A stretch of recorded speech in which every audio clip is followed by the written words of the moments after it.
Welcome to EduRev. I'm going to be your guide today. And hey, if percentages on your exams have ever felt, well, a little tricky, you're in exactly the right spot. We're about to tackle them together, one step at a time. So here's the game plan. We've got 5 simple steps. We'll kick things off with the absolute basics, then jump into the core formulas you really need to know. After that, I've got some awesome shortcuts to help you fly through problems, and we'll wrap it all up with a quick recap. Trust me, by the end of this, you're going to feel a whole lot better about percentages. All right, let's get right into it. Building a really solid foundation is the secret to nailing those tougher questions later on. So that's why we're starting from square one. Honestly, the main idea here is super simple. Percent literally means per 100. So a percentage is just a piece out of 100. That's it. And that's why they're so useful, right? Because they let us compare anything and everything on the same simple scale from 0 to 100. Okay, this next bit is an absolute game changer for your timing. You have got to be able to switch between decimals and percentages in a snap. It's easy, I promise. To get a percentage, just move that decimal 2 spots to the right. To get a decimal, move it 2 spots to the left. Getting this down will make you so much faster, for real. All right, let's keep building. Now that we've got the basic idea down, let's look at the one formula that's going to solve like 90% of the percentage problems you'll ever see. Here it is. I want you to think of this formula as your master key.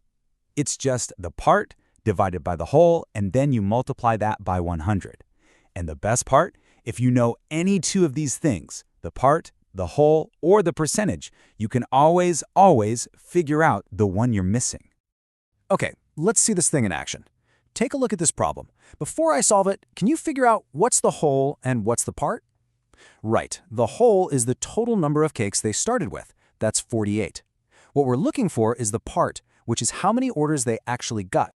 And the answer is 78. So, how did we get there? Well, we took our whole, which was 48, and we just needed to multiply it by the percentage. But wait, remember that conversion rule we just learned? 162.5%, we slide that decimal 2 spots to the left, becomes 1.625. So 48 times 1.625, boom, 78. See? Simple. Awesome. So now that we've got that down, let's level up a bit. Because on exams, it's not always about a single number. A lot of the time, they want to know how things change, increases and decreases. And for that, we have our second key formula. It looks a little long, but it's straightforward. You take the final value, subtract the original value, and then, this is the part everyone forgets, you divide that difference by the original value, then multiply by 100. Seriously, everything depends on using that original number as your base. Don't forget it. This right here, this is the #1 mistake people make. You have to get the original and final values straight. The original is your starting point, where you began. The final is where you ended up. If you swap these two, I guarantee you're going to get the question wrong. It's a classic trap. So, to help you spot which formula to use, look for clues in the question itself. If you see words like rise, growth, or gain, that's your signal for an increase. If you see reduction or fall, it's a decrease. These key words are basically the exam telling you, hey, use the percentage change formula here. Okay, you've got the basics down solid. You're doing great. Now for the fun stuff.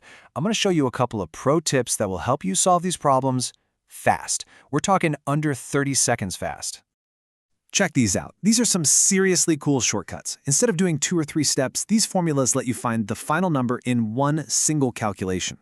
For an increase, you just multiply the original by 1 plus the change. For a decrease, it's 1 minus the change. This little trick can save you so much time when every second counts.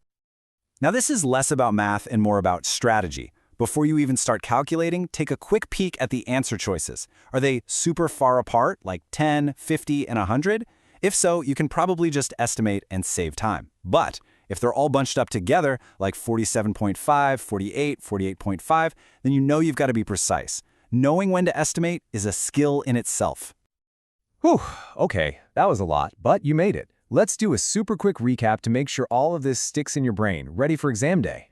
So here's the ultimate summary. You've got your 2 main formulas, the core one and the percentage change one. You've got those speedy alternative formulas for increases and decreases. You know to watch out for that original versus final trap, and you know when it's smart to estimate. Nail these down, and you'll be golden. Look, you've done some awesome work today and really built some momentum.